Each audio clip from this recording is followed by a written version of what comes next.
Tak warai ya dadi wong alim. Kempung malam piro? Malam 22. Selikur. 22. Piro? Yes. Yes. Anggap bae Lailatul Qadar ora usah darani ganjil. Sing darani ganjil ya sapa? Aneh-aneh. Lailatul Qadar ya mulai tanggal 1 Ramadan. Malah ulama sedarani mulai ruwah. Iso wis ke ruwah wingi. Wong kula sering tau Lailatul Qadar kadang mulut, kadang Dzulhijjah. Kalau kan jenisnya on time. Kowe wong melarat, dene dhuwit pendak entuk THR. Nah wong marang pangeran ya sawal selo besar ya entuk napa? Lailatul Qadar. Mergo Lailatul Qadar iku malam diturunane Quran. Quran itu turun Ramadan tok apa tau Sawal ya? Sawal ya tau, Dzulhijjah tau. Dzulhijjah tau. Bolak-balik al-yauma akmaltu lakum turun to bulan apa? Dzulhijjah. Kowe mari amatir, itu angel terang. Sing darane Lailatul Qadar iku malam diturunne Quran. Quran turune iku piro? Ya macam-macam, ra Ramadan nggih bolak. Lah tapi ana kelas-kelas premium, ana kelas umum, kelas umum ya pokoke Ramadan. Sing ganjil, ganjilnya dipilih salah sitok. Dadi iku pembatasan apa? Nah Quran dhewe turun coba surat paling terkenal, ayat paling terkenal al-yauma akmaltu lakum turun tanggal piro? Tanggal 9 Arafah Dzulhijjah haji wada. Padahal ta'rif Lailatul Qadar apa unzila fihil Quran. Ya tapi ilmu ini mari debat biasa. Semua wong ora takok wong Gus nuzulukan tanggal piro 17. Lailatul Qadar tanggal 1. Ya jare nuzulul Quran yo pas Lailatul Qadar. Wong-wong nak muni bingung wong. Nah aku sih ra bingung. Lha kok ora tau mikir jajal. Nuzulul Quran sing resmi ning kitab-kitab tanggal piro? 17. Lailatul Qadar tanggal. Padahal Lailatul Qadar disifati apa? Malam turune. Doa. Nek ora tau bingung ngono. Wah, ana kadang ngirim wong goblok, wong kok ayeme ngono. Ya ora tau mikir. Aku men goblok-goblok. Dadi ana ilmu paradok barang ya tenang, santai. Padahal ya tak bedhek ya nuzul Quran tanggal piro sing resmi cara kitab-kitab. 17 Ramadan. Lailatul Qadar sing resmi 1 nganti 9. Terus Lailatul Qadar itu wulan apa? Wulan diturunkannya Al-Qur'an. Berarti tanggal piro? Bocah dijak pinter. Ya kan inna anzalnahu fi lailatul qadar. Saya tak tahu. Nuzul Quran tanggal piro? 17. Lailatul Qadar 1. Terus Lailatul Qadar ke malam diturunkannya Al-Quran turun tanggal 17. Berarti Lailatul Qadar tanggal ada deh. Orang tahu kalau yo gumen be wong-wong. Yo kok penak weh. Mulai jadi wong alim loro, kan ora usah mari eskal. Ngathuk dadi wong bodho penak. Pokoke nuzul Quran tanggal piro? 17. Lailatul Qadar 1. Lha jare Lailatul Qadar pulang tujune Quran kok beda tanggale. Kan gak tahu gak mikir. Alhamdulillah. Tangguran. Lailatul Qadar tanggal piro? Saiki pinter. Tanggal piro, Mas? Gitu lah, berarti sekeliwat. Jadi ilmu itu kabeh bingung no kan. Ya biasa bingung. Mulane yang bodho barokah. Barokah. Barokah. Kula cara ora dipilih pangeran nggih milih dadi wong bodho, tapi wong pangeran milih kula dadi wong pinter dadi tak syukuri wae. Tapi kadang kula iri wong bodho kuwi iri. Modele penak urip santai. Ya saiki ya Lailatul Qadar itu sifatnya apa? Inna anzalnahu fi lailatul. Normalnya kan ainun nuzulil Quran yo ainul lailatul qadar. Berarti tanggal piro? Dorawade lagi. Innalillahi wa inna ilaihi raji'un. Kita warai ilmu cara wong alim. Meskipun sampean boleh bantah siji yo kadang keterbatasan ilmu. Nomor 2 hasud, bantah kan sebab macam-macam. Hasud. Nomor 3 bantah gue kegiatan. Kayak wong kuliah nak agak kritis kan darani ra pinter. Jadi cocoklah ya kudu bantah. Engko khas-khasan cerdas apa? Nomor 4 bantah itu sifatnya wong wedok. Menang kalah protes. Berarti kowe ora lanang berarti wedok tukang protes itu wedok. Nomor 5 bantah itu berarti dia punya keiskalan tapi nggak bisa keluar dari keiskalan itu. Jadi problem Anda ditimbangkan ke saya, itu ya ora sopan. Problem-problemnya dhewe kok ditimbangkan ke saya. Begini terang no.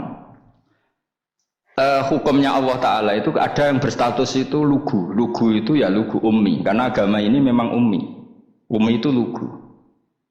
Sehingga agama ini tidak perlu diterangkan. Ketika Abu Hanifah, agama ini ketika datang itu orang lugu. Lugu itu murni. Murni itu proporsional. Sehingga sifat ummi itu baik. Misalnya saya bilang gini, rungono awas kena keliru. Kalau kamu sholat itu batal kalau makan. Itu ukurannya 1 upo apa 1 piring? 1 upo kan? Itu sudah batal. Terus kalau saya bilang gini, Cong nak tamu keimangan, itu 1 piring tak 1 upo. Enggak jawab ya? 1 piring. Orang iso misal, tak keimangan gue 1 upo sing penting. Nah, lalu Anda ditanya gini, lalu definisi makan itu apa? Memasukkan 1 piring ke mulut apa 1 upo ke mulut? Dalam bab sholat 1 upo ke mulut itu makan. Tapi dalam bab hormat tamu itu 1 piring. Setuju ya? Tawari pinter kayak. Ayo tawari ya. Wes setuju ya? Wes pinter. Lo jawab wes pinter. Urung. Lailatul Qadar ya ngono. Misalnya Lailatul Qadar menjadi super karena ada sesuatu yang super turun yaitu Lailatul Quran. Jadi menjadi super karena yang turun adalah sesuatu yang super dan itu artinya tanggal. Loh, salah nih aku cek.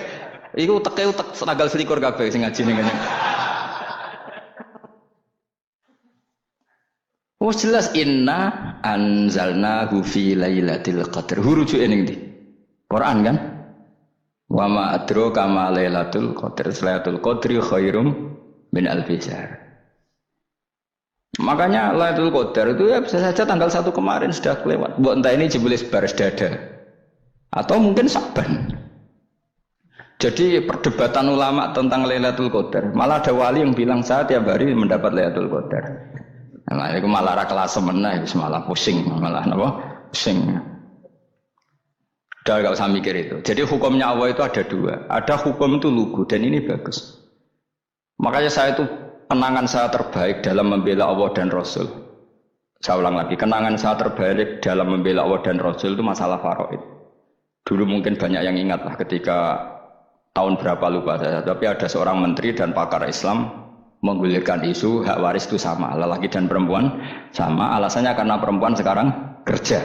Jadi gara-gara kesamaan gender kemudian mereka ingin bagi waris itu apa?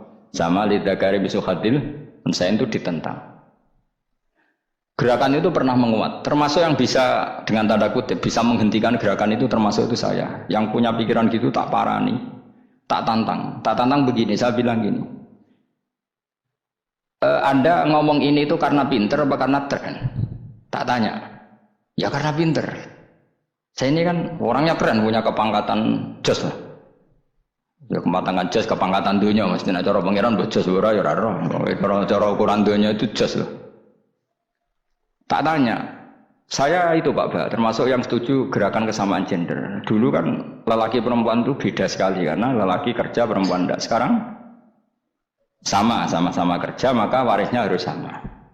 Terus saya tanya gini, lalu penyebab warisan itu kerja apa lelaki? Dia jawab kerja. Dia nggak ngerti kalau ngadepin saya. Saya ini kan orang alim yang biasa belajar mantek. Dia ini roh nak aku ngalim. Sembrono ya jadi ini. Ketika tak tanya gini, lalu misalnya saya punya anak, yang anak saya putri itu direktur BUMN atau direktur bank atau direktur PT besar. Kemudian anak lelaki saya idiot, goblok. Warisannya dikasihkan siapa? Kalau kerja adalah alasan dapat warisan, berarti anak saya perempuan itu yang dapat warisan dong. Anak saya lelaki kan idiot, nggak kerja. Lalu warisan itu berdasar prestasi apa empati? Kalau berdasar prestasi malah Anda ini aneh. Sudah kerja direktur BUMN hanya karena dia kerja, dia dapat warisan karena Anda bilang asbabul irsi adalah kerja. Kalau saya bilang karena empati, saya juga gak fair. Yang kerja juga butuh modal gak saya warisi, tapi yang idiot tak warisi karena warisan berdasar empati. Lalu Anda milih mana? Bingung deh. Sampai dia ikrar, saya belum pernah mendapat perlawanan seperti ini karena Anda ngomong sama orang-orang goblok kata saya. Terus saya bilang, saya ini ngaji Wahab khatam berkali-kali. Anda mungkin baca kitab Wahab itu hanya terjemah. Maka menurut Islam yang menjadi hak waris itu sebabnya zukurah wal unasah, kelelakian menjadi dapat 2 bagian, keperempuanan menjadi 1 bagian, dan itu Islam tidak mau urusan dengan prestasi maupun empati, mujarrodul zukurah dan mujarrodul unusah.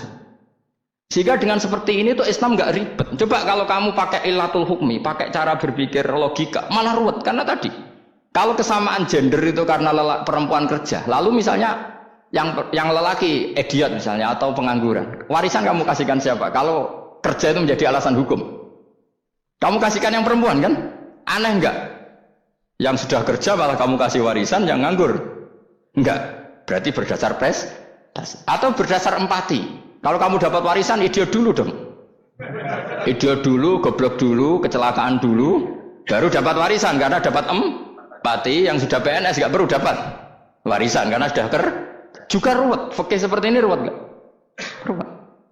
Nah, kata Imam Haromen gurunya Ghazali, agama itu kadang dinuna dinul ajais. Kita ikut yang lugu saja. Allah bilang lelaki dapat 2 bagian dari perempuan, ya lelaki ya yang punya alat kelamin, penis. Perempuan yang punya farji, ya sudah gitu aja, gak usah ruwet-ruwet. Kenapa begitu? Ya sudah seperti itu. Nanti lama-lama gini kalau diterusin. Ada seorang dokter fikih perempuan. Dia menguasai fikih sholat.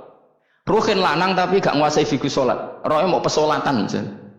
Lalu yang jadi imam siapa kalau berdasar prestasi? Perempuan dong, karena dia doktoral fikih sholat. Dia menguasai aneh-anehnya sholat. Goro ibu masaili sholat dia menguasai. Sementara Ruhin takoi sholat itu apa Ruhin? Pokoknya ini gugus ngadeg terus lugu. Terus ngadeg balik. Apa? Ada mulan. Nak salam ngalerin. Dia tahunya hanya itu dok. Lalu kalau nuruti imam sholat adalah yang terpandai dalam fikih sholat, tentu yang imami perempuan. Tapi agama ini tidak seperti itu. Pokoknya wong lanang imami, wong beda. Jadi makanya kata Imam Haromen, dinuna dinul ajais. Sampai Said Muhammad itu sering ngutip beliau gini kan, Allahumma imanan ka imanil ajais, ya Allah. Semoga iman saya menerima konsep engkau itu ka imanil ajais. Imannya wong wedok-wedok sing lugu. Ajus itu perempuan lugu yang sudah sepuh. Jadi misalnya ngukur anak seneng ya anak kono gedang goreng, ngekei duit, ya lugu saja. Itu bagus. Daripada kamu pakai argumentasi, karena argumentasi ini sebetulnya kelihatan cerdas, tapi ada kebodohan masif. Karena tadi, kalau hak waris kita otak-atik dengan prestasi, maka yang pro empati akan protes. Paham ya? Masa yang sudah kerja dikasih banyak, yang idiot enggak? Tapi kalau berdasar empati juga aneh. Masa dapat warisan harus goblok dulu, harus kecelakaan dulu. Maka Rasulullah pernah ngendikan ketika ditanya, lalu warisan untuk siapa ya Rasulullah? Nabi jawabnya lucu. Fali aula rojulin dakarin. Jadi Nabi sempat ngendikan kata rojul. Kemudian direvisi dakarin. Fali aula rojulin dakarin. Semua ulama ngendikan dakarin di sini adalah badal. Nabi ngendikan rojulin. Kemudian Nabi ingat kalau rojul itu identik dengan lelaki dewasa. Apa? Kemudian Nabi mengulang lagi dakarin. Tidak harus dewasa, yang penting lelaki. Jadi meskipun baru lahir, kalau dalam keadaan baru lahir namanya apa? Kan dakarin kan? Belum bisa dikatakan rojul. Paham ya? Nabi ngulang 2 kali. Fali aula rojulin dakarin. Ini penting saya utarakan supaya clear. Jadi agama itu gak usah diotak-atik. Ya itu tadi misalnya imam sholat itu lelaki. Ya sudah lelaki. Lelaki itu apa? Yang punya alat kelamin lelaki. Jangan dibalik gini. Yang dikatakan lelaki itu orang kuat. Jika meskipun perempuan kalau kuat, misalnya perempuan anggota poluan, lelakinya cemen, idiot, maka imamnya perempuan gitu. Karena makna lelaki adalah kuat. Ini keruwetan. Jadi agama itu tidak seperti itu. Nah sekarang kembali ke pilihan. Yang dikatakan pilihan itu orang hebat. Apa yang dipilih? Apa berdasar definisi? Apa berdasar kehendak yang milih?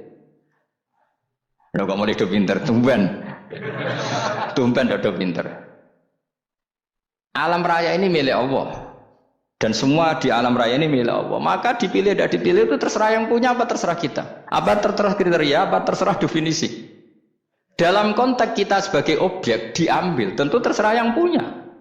Kemudian Allah bilang, orang-orang itu saya pilih. Nah kalau milihnya Allah berdasar kepunyaan, tentu Allah boleh dong memilih orang yang sebetulnya berstatus dolim. Ya tapi ya tetap dia dolim, tapi ya tetap dipilih. Kenapa ya? Karena Allah yang punya. Saya misalnya orang kaya, boleh nggak punya HP buruk? Boleh kan? Terserah saya. Saya orang kaya, beli HP mahal, medium dan paling buruk, boleh nggak? Boleh saya yang punya. Enggak boleh Gus, ini orang kaya harus beli HP yang mahal. Yang bilang harus siapa? Nah kegoblokan kita ini seperti ini. Nak wong sugih HP ini kudu larang. Nak wong alim kudu bojone ayu. Sing kudu darani kudu ayu ku sapa? Nak maji jalan yang dumdu swarga lho kudu iku sing swargane mbahmu tapi kudu. Nah, kita ini sering berpikir ngatur Tuhan. Nah, Indonesia negara yang mayoritas muslim terus Islam Indonesia kudu dadi sampling Islam seluruh apa? Dunia. Ya ora usah sombong ngono ya kepen mayoritas juga wonge kakean ngono ae ora perlu GR jadi sampling percontohan Islam internasional ora perlu ngono. Lah misalnya terus jadi contoh misalnya nang Masjid Haram niru Jumatan ning Indonesia berangkat mbek do rokokan. Bariku teki diusep-usepno ning pojok pager. Lah misalnya wong Mekah terus do ngono kabeh karena mencontoh Islam Indonesia. Kacau kan? Ora usah GR ngono biasa wae. Napa? Biasa wae. Terus misalnya mencontoh Islam Indonesia, Indonesia anak jaran Wali Songo terus tahlilan nunggu nganti setengah jam. Lah terus raudhah dikepung ngono rak macet Mekah Madinah. Mergo agar ziarah Nabi terus lungguh apa? Sak jam. Nah ning wali sak jam ning Nabi 2 jam lah kira-kira gitu. Ya malah nanya Kanjeng Nabi dong. Nabi sekaruan afdhalul khalqi mbok dongakno wa maghfir lahu warhamhu. Iku malaikat sak langit miso. Ya Nabi kok dongakno di sepuro. Kowe tapi ya butuh sepuro. Enggak boleh doakan Nabi gitu, enggak boleh. Wa sholli ala sayyidina Muhammad wa ala alihi, enggak boleh pakai ighfir lahu. Masalahnya tahlilan apa alam donga iku terus kamu gunakan. Ya misalnya terjadi percontohan Islam dunia terus Nabi kabudut ditalkin, nak ditakoki waman rabbuka piye. Terus Nabi warai waman nabiyuka.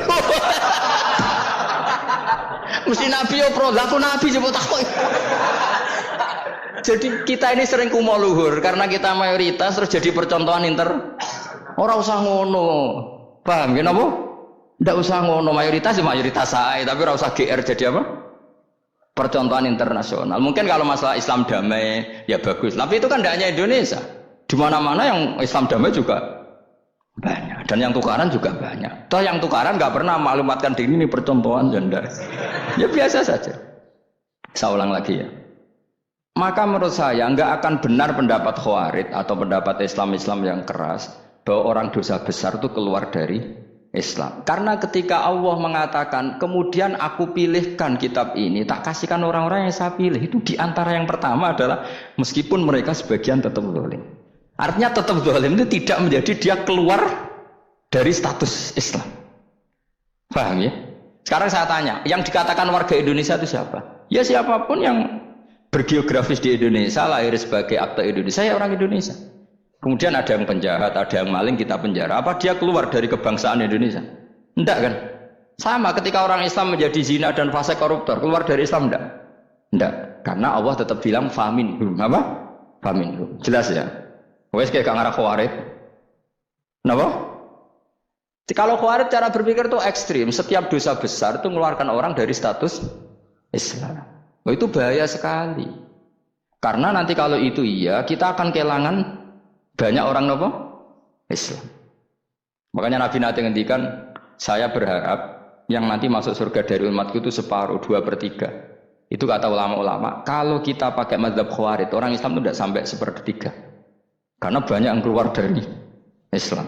Duwe keris gak Islam, duwe akeh ra Islam, nglakoni jimat gak Islam, nyekel patok gak Islam, dosa gede gak Islam, korupsi gak Islam. Terlalu banyak yang kita usir dari Islam. Lalu kita ngusir atas nama apa? Coba. Kalau atas nama Tuhan kamu tidak Tuhan. Atas nama wakil Tuhan, Tuhan tidak pernah mewakilkan ke Anda. Orang-orang mandate. Yang kita tahu dari Quran ya ayat ini, tsumma awrasnal kitabal ladzina astafaina min ibadina. Kemudian kitab ini tak kasihkan orang-orang yang saya pilih, dan orang yang saya pilih itu faminhum zalimul li nafsi, dan sebagian dari itu adalah orang zalim, dan itu jelas bagian dari itu. Artinya keluar apa masuk? Keluar apa masuk? Masuk. Meskipun ya yang zalim tetap berstatus zalim, kayak warga Indonesia, ini semua warga Indonesia. Paham ya? Yang maling ya tetap warga Indonesia, meskipun ya tetap maling. Jelas ya? Lu tenang orang gitu. Makanya ahli sunnah itu pendapatnya falam nukaffir mu'minan bil wizri. Kita tidak akan mengkafirkan orang mukmin hanya karena melakukan dosa. Kenapa ya? Karena Allah bilang faminhum setengah sangking itu masuk bagian. Dan itu luar biasanya Allah disebut istofaina. Tetap orang-orang pilihan. Maka ini penting saya utarakan supaya kita ini tidak sok-sokan. Terus yang zalimul nafsi pun potensi dimaafkan sama Allah. Asal dia tobat, dan tobat itu sama Allah nggak ada batasnya. Malam yughur kiri sampai apa? Nafas apa? Terakhir.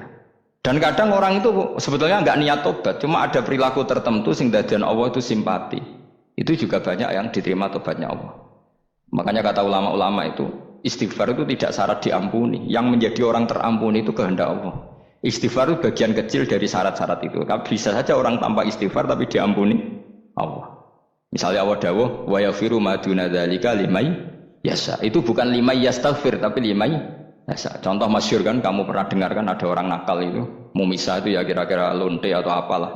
Dia datang pulang ketika melihat anjing ngeleti pasir, dia berpikir ini kehausan kayak saya. Kemudian dia turun ke sungai memberi minum anjing itu, kemudian Allah memaafkan dia karena itu. Pas itu di semua hadis riwayatnya dia tidak pernah istighfar. Telah punya perilaku yang menjadikan dia diampun. Banyak enggak seperti itu? Banyak, makanya wa yaghfiru ma duna dzalika liman yasha. Mayasa itu ya yang digedaki Allah. Bisa saja kalian ini sering istighfar tapi enggak dimaafkan Allah. Tapi delala punya satu perilaku yang cara Allah itu penting, kemudian dimaafkan. Kayak Saharatu Fir'aun itu dia tidak pernah istighfar, tukang sihir Fir'aun. Dia diampuni Allah, dikasih iman tuh gara-gara jadi wong Jogja. Terus ngono tok. Jadi pas mau duel adu sihir. Iku delala dekne mendingan ya. Qalu ya Musa imma antulqiya wa imma annakuna nahnul mulki. Monggo jenengan riyen napa kula riyen. Dadi gara-gara dekne didikan Jogja niku. Lah wong ape duel, mestinya tarung itu semakin cepat mengambil kesempatan kan semakin menang. Ini sudah jelas tarung. Ngapunten jenengan riyen napa. Lha iku pangeran itu terus simpati. Wong kok sopane ngono apa?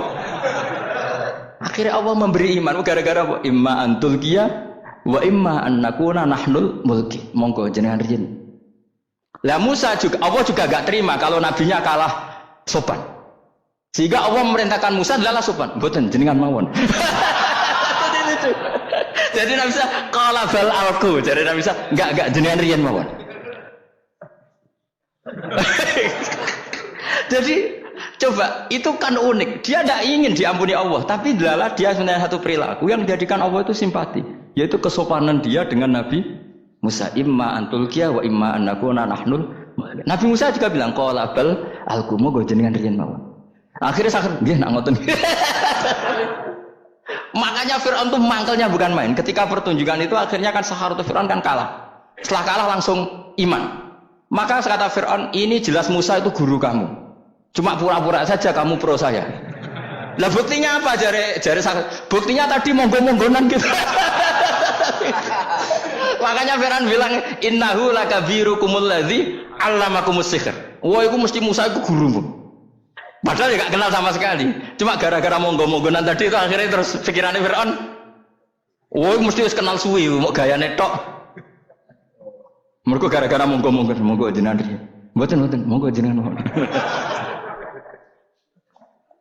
Jadi makanya sampean jangan putus asa. Makanya keliru sekali kalau kita bilang diampuni Allah nunggu istighfar. Enggak. Tentu istighfar penting, kita sepakat. Istighfar itu penting, kita sepakat. Tapi itu tidak satu cara-caranya Allah untuk orang bisa diampuni.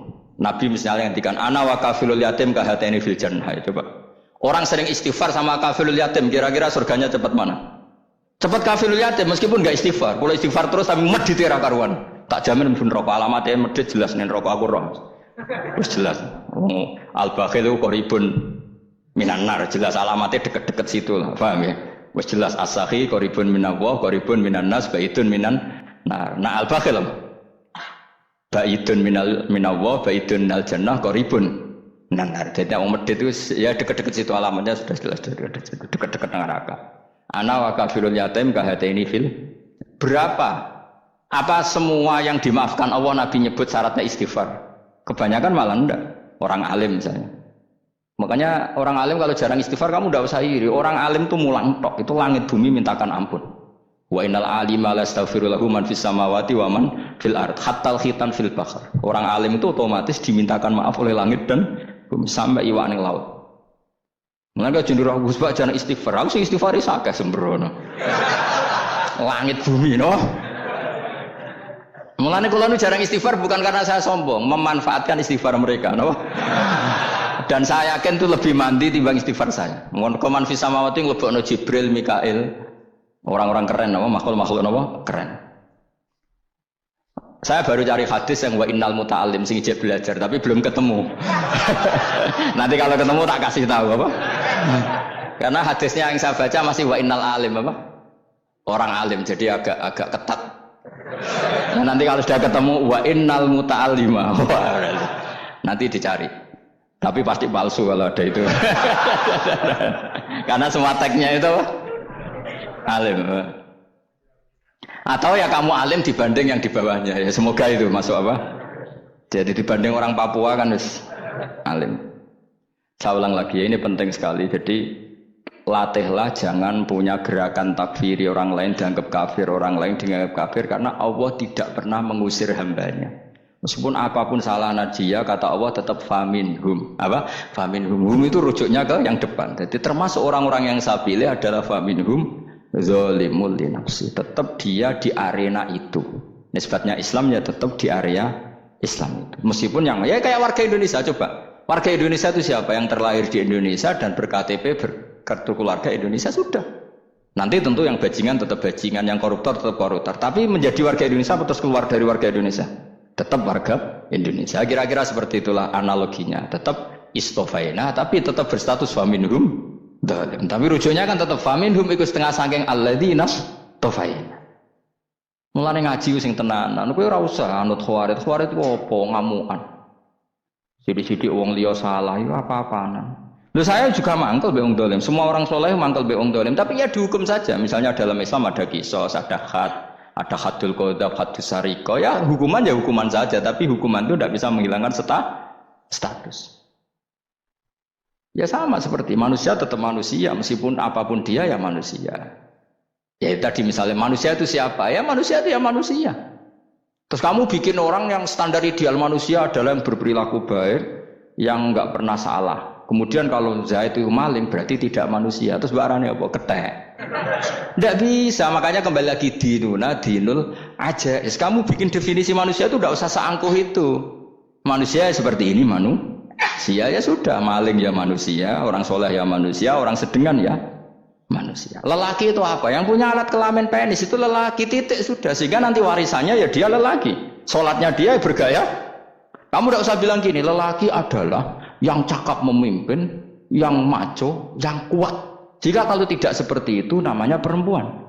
Terus kamu membolehkan yang seperti ini jadi makmumnya perempuan, imamnya perempuan sing maco. Kacau enggak kalau agama nuruti logika-logika itu? Enggak, jawab aja. Kacau. Lalu lucunya sekarang banyak kecerdasan yang mengarah ke sana. Makanya agama ini jadi kacau karena sudah ada dinul ajais.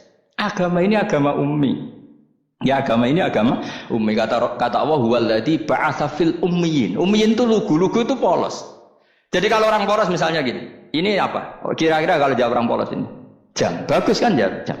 Jam itu apa? Penunjuk waktu ya sudah seperti. Tapi kalau orang engkek, ini itu apa jam? Itu barang murahan. Bulat kan oleh jawab es. Mau numpak mobil carry itu apa? Itu black melaku. Yang mobil itu Alphard. Jadi kacau. Enggak boleh agama dibawa ke sana. Apa? Agama di sana dibawa ke sana. Nah itu madzhabnya ahli sunnah apa? Wal jamaah. Ketika Rasulullah ngendikan la yu'minu ahadukum hatta yuhibba li akhi, ora kok diarti ini ora iman. Jika yang menyala itu tidak iman, tidak seperti itu cara mengartikan ahli sunnah wal jamaah. Karena status itu tidak pernah hilang. Yang hilang hanya kesempurnaannya. Paham ya? Kesempurnaan kita jani manusia hilang karena kita maling, karena jadi koruptor. Tapi tetap kita manusia. Kesempurnaan kita sebagai orang mukmin hilang kalau kita fasik. Tapi kita tetap mukmin. Paham ya? Makanya setiap hadis gitu kata ahli sunnah la yu'minu imanan kamilan. Wis dong ya? Dong. Ya terus alhamdulillah subhanallah. Ya udah alim semalam rolikur. Malam Lailatul. Aku kadang melok goblok aduh. Saya tuh sering dididik sama bapak saya, sekumpul wong akeh kudu melok goblok harus. Makanya bapak itu kalau ada orang pidato, bapak kan juga nggak suka pidato juga, tapi ya kerso kadang-kadang. Saya pun kadang-kadang kerso. Asal sing utus pernah guru, pernah sepuh kadang kerso. Nah, bapak nak pengajian ngomongin balik dari bapak, malah bingung. Ini ngomong apa wae. Coba kita dengan PD-nya bilang Lailatul Qadar itu 21 sampai berapa? 29. Lailatul Qadar. Warna itu malam Lailatul Qadar. Lalu Lailatul Qadar keren tuh karena apa? Karena nuzulul Quran. Lalu nuzulul Quran tanggal 17. Lalu Lailatul Qadar tanggal berapa? Oh, ada nih. Alhamdulillah. Tapi ini jangan jadi keiskalan yang masih itu sudah fitnah. Coro Gus Ba, ya coro Gus Ba, coro Quran ngawur gitu. Sembrono. Memang aku tidak pendapat tentang Quran dan ayatnya seperti itu. Maka yang benar, Lailatul Qadar itu kata ulama-ulama dulu, orang yang beramal soleh, ya itu sudah anggap saja dapat Lailatul Qadar. Orang itu rawusan dulu, esok dulu serengengi, blerengan tau orang, nak blerengan berarti untuk Lailatul Qadar. Jangan mendung kan blereng bi. Terus bunyi angitnya sayup-sayup. Anggris dini hari ya sayup-sayup, blok-blok aneh-aneh. Lah nak pikir segoyo berarti wong laut gak taran untuk Lailatul Qadar, ke segoro gitu langine bianter. Lah nek ning Dieng ya mesti sayup. Mau angin dok gunung wis kesel tadi harus sayup-sayup. Gawe ukuran ojo ngono, gawe ukuran ngono rak wong Dieng luwih ngrasa entuk Lailatul Qadar timbang wong segoro kidul. Ke segoro kidul angine apa? Buanter. Padahal alamate piye? Sayup-sayup. Aneh-aneh. Maksudnya alamat ngono iku ora ngono, maksudnya ayat iku Kanjeng Nabi mbadhawuh ngono, maksudnya ora ngono. Wes dong ya. Ayo Lailatul Qadar tanggal. Aku sebenarnya wong bodoh. Kowe enak urip wis happy no? Happy.